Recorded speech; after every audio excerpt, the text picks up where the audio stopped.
네, 한 사람이 번화한 사거리의 작은 가게를 열었습니다. 그는 언제나 밝은 얼굴로 손님을 맞이했고 그 친절함 덕분에 이 하루가 다르게 많은 손님들이 늘어나게 되었습니다. 그런데 어느 날 뜻하지 않게 이 가게에 불이 나게 되었습니다. 그리고 모든 물건들이 다 타서 잿더미가 되고 말았습니다. 지나가던 사람들은 이 가게를 보고 이렇게 정직하고 인정 많은 주인이 잘 되어야 되는데 어떻게 이런 일이 일어났는지 안타까워하면서 지나갔습니다. 그런데 그 다음날 새까맣게 그을린 가게 문 앞에 이 하얀 종이가 붙어 있었습니다. 과연 이 종이에 뭐라고 써 있을까요?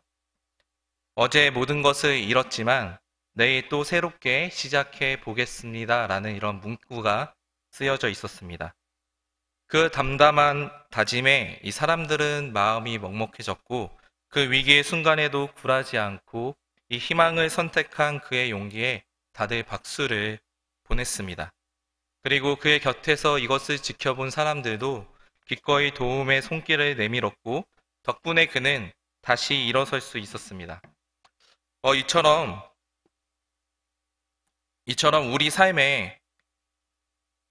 우리 모두의 삶에는 이렇게 갈림길에서 절망과 이 희망 사이에 서 있는 존재라는 것입니다.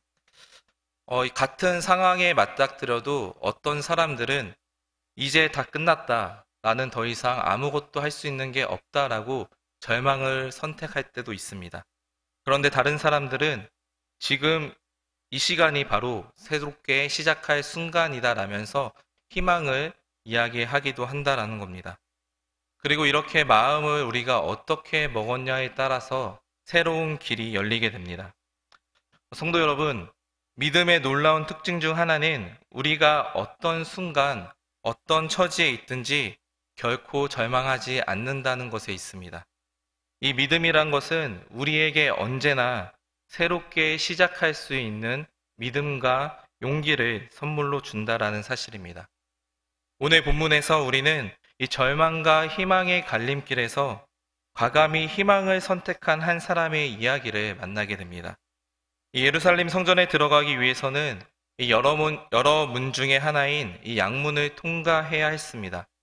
이 문은 성전 제단에 바칠 양들이 드나드던 문이었기 때문에 이 양문이라고 불렸습니다. 그리고 성경에 나왔듯이 그 문 곁에는 베데스다 연못이라 불리는 못이 있었습니다. 이 베데스다 연못은 물이 주기적으로 솟아오르는 그런 신비한 연못이었습니다. 이 사람들은 물이 솟아올라 소용돌이 칠 때에 가장 먼저 물속에 들어가면 병이 나을 것이라고 믿었습니다. 그래서 그 연못가에는 날이 새도록 이 치유를 기다리는 병자들이 가득 모여 있었습니다. 그 모습은 오늘날 우리 사회의 여러 모습과도 닮아 있습니다. 마음이 상한 사람들, 그리고 병으로 고통받는 사람들, 억눌린 이들, 그리고 육체의 피로와 병약함 속에 헤매는 이들이 모여 있지만 결국에는 서로를 돕는 공동체가 아니었다라는 것입니다. 모두가 내 병만 먼저 고치고 보자라는 이 절박함 속에 서로 경쟁하며 서로를 밀어내기 바빴다라는 것입니다. 이제 우리 시선을 그 군중 속 한 사람에 옮겨보기 원합니다. 그는 사람들에게조차 외면당한 채 누구도 도우려 하지 않는 아주 소외된 그러한 병자였습니다. 38년째 알아 누워있는 한 병자는 그 절망의 중심에 있었습니다. 그는 움직일 수조차 없었기 때문에 연못물이 솟아오를지라도 스스로 그 연못에 들어갈 수 없었습니다. 그렇기 때문에 이 베데스다 연못이라는 것은 다른 사람에게는 희망의 연못일지 모르지만 이 사람에게 있어서는 절망의 연못이었습니다. 그러나 같은 베데스다 연못가에서 절망의 끝에 서 있던 그는 곧 희망의 시작을 맞이하게 됩니다. 왜 그렇게 될 수 있었을까요? 바로 예수님께서 그를 찾아오셨기 때문입니다. 예수께서 그 누운 것을 보시고 병이 오랫동안 된 줄 아시고 이르시되 내가 나으려느냐 라는 그의 음성은 아무도 돌아보지 않던 그를 향한 뜨거운 사랑이었습니다.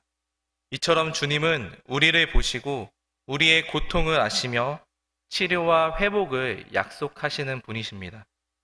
사람들의 관심은 오직 어떻게 하면 내 병을 먼저 고칠 수 있을까에만 집중되어 있었습니다.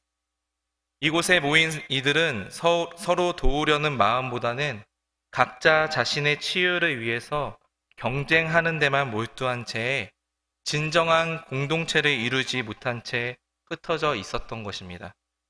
그 절망의 중심에서 그는 아무런 희망 없이 누워 있었지만 사실 그 자리야말로 새로운 희망이 시작되는 지점이기도 했습니다. 많은 사람이 고립감을 느끼듯이 우리도 때로는 세상에서 완전히 홀로 남겨진 듯 뒤처진 듯 아무 도움도 받을 수 없을 것처럼 느낄 때가 많이 있습니다. 그러나 바로 그 절망의 순간에 예수님께서는 우리를 찾아오시고 또한 그 절망은 소망의 시작이 될 수 있음을 오늘 본문을 통해서 우리에게 이야기해 주고 있습니다. 때로 우리는 인생의 막다른 골목에 선 것처럼 이 절망의 끝에 서 있다라고 느낄 때가 있습니다. 그러나 그것을 믿음의 눈으로 바라볼 때에는 그 끝은 절망이 아니라 하나님이 예비하신 새로운 희망의 시작이라는 사실을 깨달을 수 있기를 소망합니다. 우리 모두는 이 베데스다 병자처럼 이 절망과 희망 사이에 서 있는 존재들입니다. 그렇다면 우리는 어떻게 절망 너머의 희망을 향해 우리는 나아갈 수 있을까요?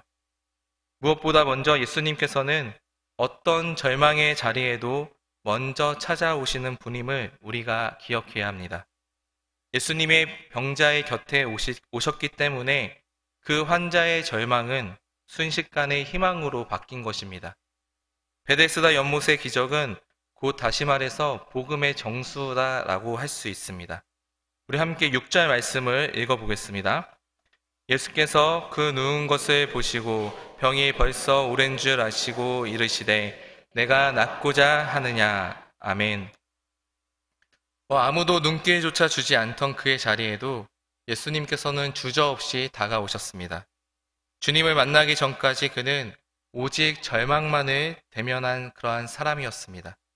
그러나 예수님의 임재가 곁에 머무는 순간 그는 절망과 희망 사이의 선세로 새로운 존재가 되었습니다. 이와 같은 경험은 부활 후에 엠마오로 가던 두 제자에게도 일어났습니다. 그들은 절망의 길을 터벅터벅 걸어가면서 이 과거로 돌아가고 싶어 했습니다. 그런데 그때 부활하신 예수님께서 그 곁에 함께 계시니 그 길은 곧 절망에서 희망으로 이어지는 그런 축복의 여정으로 바뀐 것을 우리가 볼 수 있습니다. 그렇기 때문에 우리가 기억해야 할 것은 주님께서 우리 삶의 길 위에 찾아오시고 이 동행하신다라는 사실 하나만으로도 그 자리가 더 이상은 절망이 아니라 새로운 시작의 현장이 된다라는 것입니다. 우리로서는 하나님을 먼저 찾은 것이 아닙니다. 하나님이 먼저 우리를 찾아오셨습니다. 우리가 하나님을 사랑하기 이전에 하나님께서는 우리를 사랑하시어 독생자를 이 땅에 보내주셨습니다. 요한일서 4장 10절 말씀을 우리가 함께 보도록 하겠습니다. 시작. 사랑은 여기 있으니 우리가 하나님을 사랑한 것이 아니요 오직 사랑하사 우리 죄를 위하여 화목제로 그 아들을 보내셨습니다. 아멘. 맞습니다. 이처럼 하나님께서 우리를 먼저 사랑하셨습니다. 임마누엘, 곧 하나님이 우리와 함께 계신다라는 약속이야말로 우리가 아무리 절망의 순간에 있을지라도 희망을 바라볼 수 있는 근거가 된다라는 것입니다.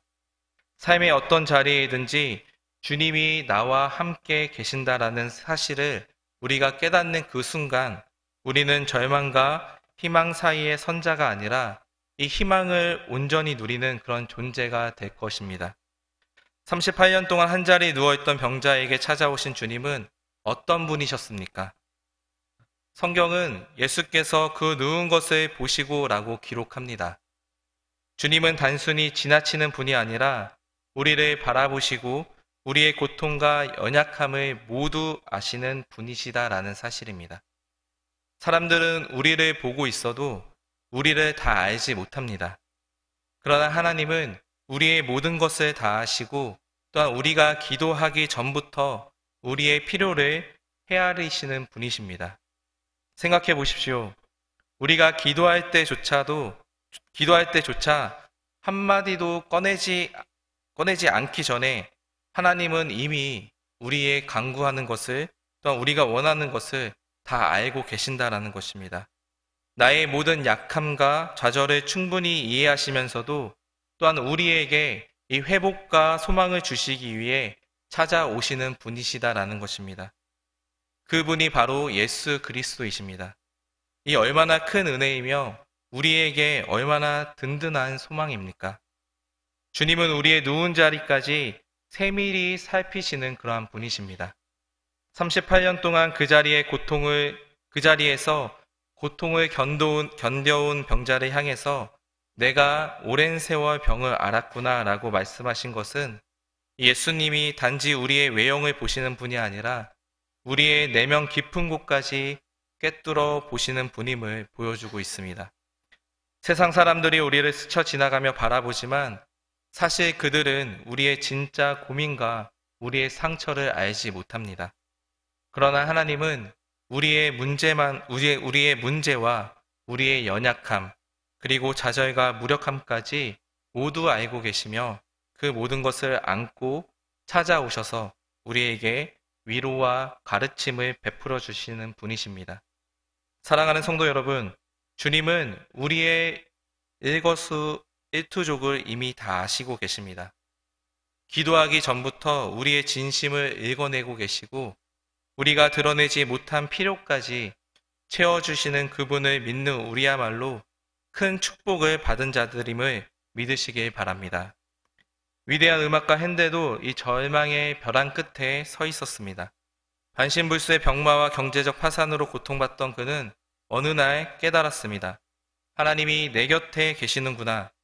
그 순간 자신에게 주어진 절망이 아니라 하나님의 동행이 그의 창작을 이끌어내서 메시아 그리고 이 할렐루야라는 찬양이 탄생한 것입니다.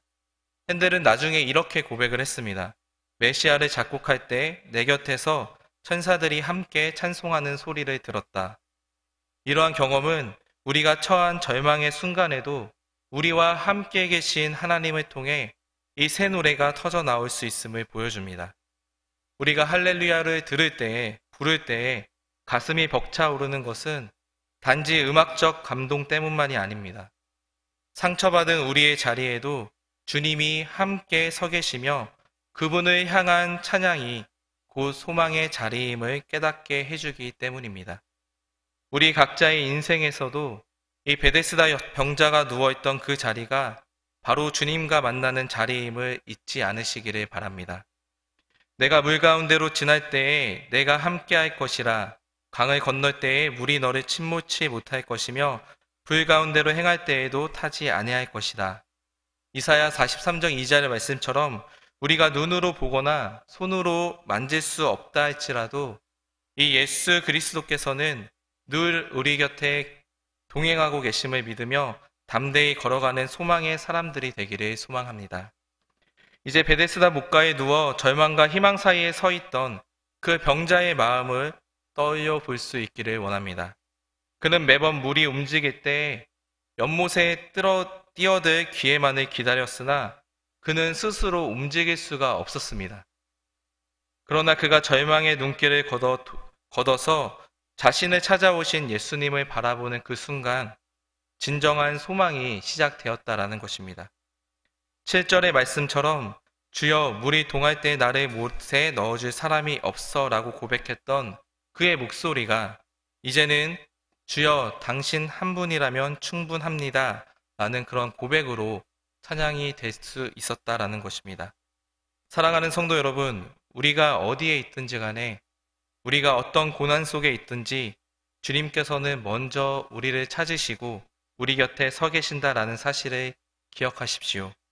그리고 그 주님을 향해 눈을 돌릴 때에 우리의 삶은 절망의 중심이 아니라 이 소망의 시작점이 될 것입니다. 이 병자는 어디를 바라보고 있었습니까? 그는 절망의 연못만을 응시하고 있었습니다.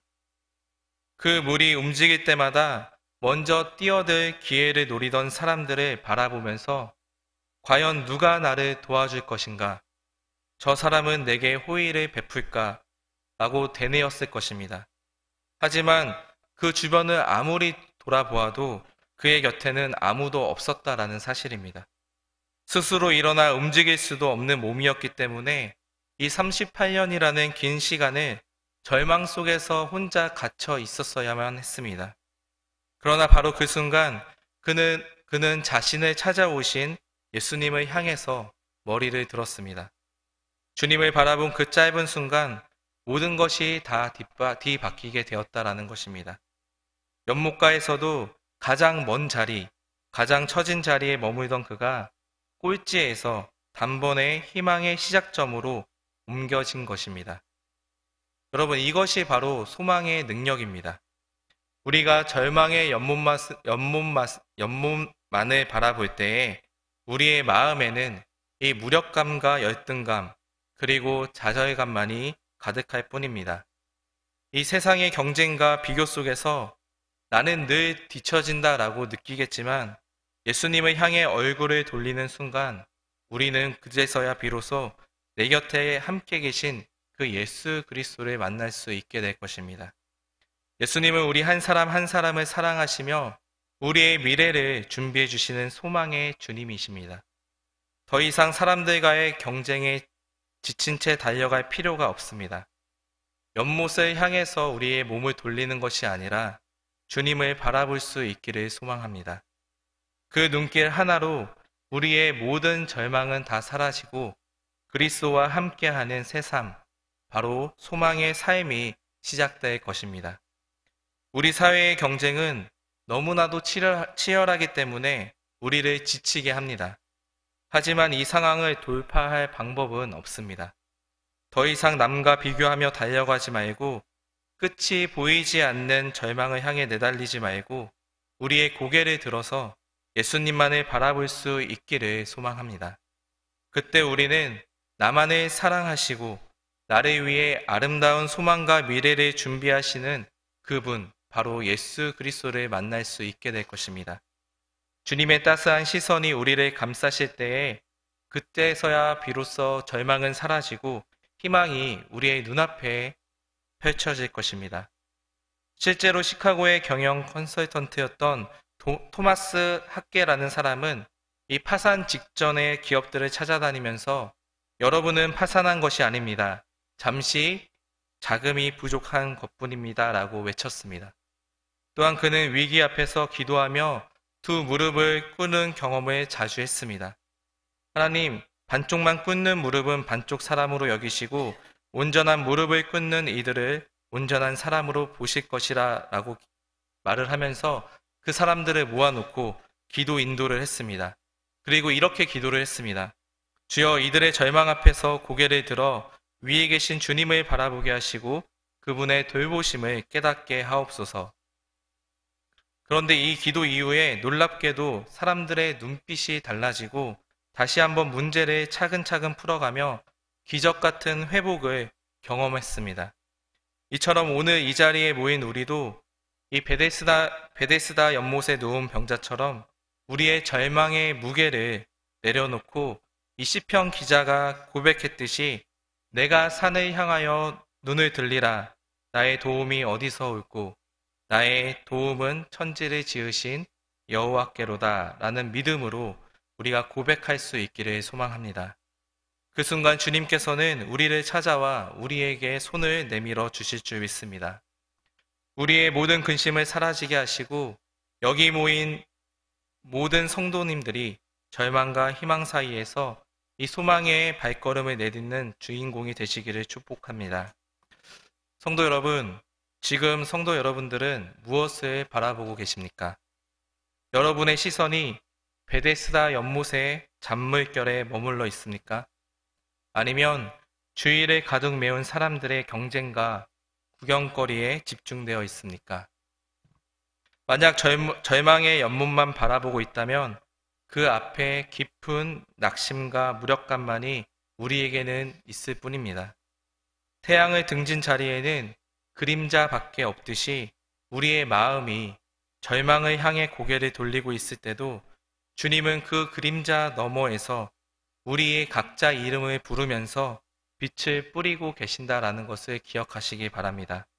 이제 우리가 얼굴을 돌려 태양을 바라볼 수 있기를 원합니다. 태양이신 예수 그리스도께 시선을 고정할 때에 순간적으로 우리의 앞에 그 찬란한 소망의 빛이 비춰질 것입니다. 그리고 그 빛이 우리 심령과 가정, 그리고 매일의 삶을 가득 채워주실 것을 믿습니다. 우리 함께 시편 121편 1절과 2절을 고백할 수 있기를 소망합니다. 우리 함께 읽겠습니다. 내가 산을 향하여 눈을 들리라. 나의 도움이 어디서 올까? 나의 도움은 천지를 지으신 여호와에게서로다. 아멘. 베데스다 연못가에서 절망만을 응시하던 그 병자도 예수님이 오셨음을 깨닫는 순간에 이 절망과 희망 사이의 자리에 머무르게 되었고, 고개를 드는 순간 소망의 사람으로 거듭났습니다. 하지만 거기서 멈추어서는 안 됩니다. 이제 주님은 그를 더 큰 기쁨과 능력의 주인공으로 들어 올리셨습니다. 우리도 이와 같은 부르심을 받은 사람들입니다. 단지 고개를 돌려서 주님을 바라보는 것으로 만족하는 것이 아니라 주님이 주시는 그 소망을 기쁨으로 누리며 능동적으로 우리가 걸어갈 수 있기를 소망합니다. 일어나 내 자리를 들고 걸어가라 라는 주님의 음성을 듣고 이 절망의 자리를 박차고 일어나서 소망을 향해 한 걸음 내디딜 수 있는 저와 여러분들이 되시기를 소망합니다. 우리가 눈을 들어 주님 앞에 설 때에 우리의 모든 근심과 무력감은 그의 빛 앞에서 사라질 것입니다. 예수 그리스도만이 참된 소망이심을 이 세상에 우리가 담대히 선포하며 삶의 한 걸음 한 걸음마다 바로 주님의 영광을 드러내는 저와 여러분들이 되시기를 소망합니다. 말씀을 맺겠습니다. 우리는 삶의 길목에서 절망과 희망 사이에 서 있는 존재입니다.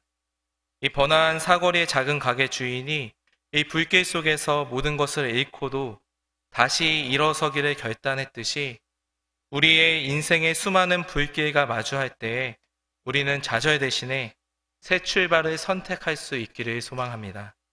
베데스다 연못가에 모인 병자들이 서로를 짓누르며 경쟁할 때에 오직 예수님만이 그 누운 자리까지도 다가오셔서 내가 나으려느냐 물으셨습니다. 주님께서는 우리의 고통도 우리의 외로움도 또한 성경 본문에 나와 있는 이 주인공의 38년의 절망도 속속들이 다 알고 계시는 분이십니다. 그분의 눈길이 머무는 순간에는 우리는 더 이상 절망의 자리에 머무지 않고 소망의 시작점에 설 수 있음을 믿으시기 바랍니다. 부활의 길 위에서 제자들이 경험했듯이 예수님과 동행하는 그 한 걸음이 절망을 희망으로 바꿉니다. 임마누엘, 하나님이 우리와 함께 계신다 라는 이 진리는 태양 앞에서 그림자가 사라지듯이 우리의 모든 근심을 사라지게 할 것입니다. 그렇기 때문에 우리가 고개를 들어서 주님만을 바라볼 수 있기를 소망합니다. 그 시선 하나하나가 삶의 자리를 들어 우리를 새 길로 들어서게 할 것입니다. 이제 주님께서 내 자리를 들고 걸어가라 라고 명령하실 때에 우리의 발걸음이 소망의 행진이 되기를 소망합니다. 내가 산을 향하여 눈을 들리라. 나의 도움이 어디서 올꼬 라고 노래하던 이 시편 기자처럼 우리도 기꺼이 눈을 들어서 이 천지를 지으신 여호와를 바라보시며 이 절망의 끝에서 희망의 주인공이 되시기를 이 주님의 이름으로 축복합니다.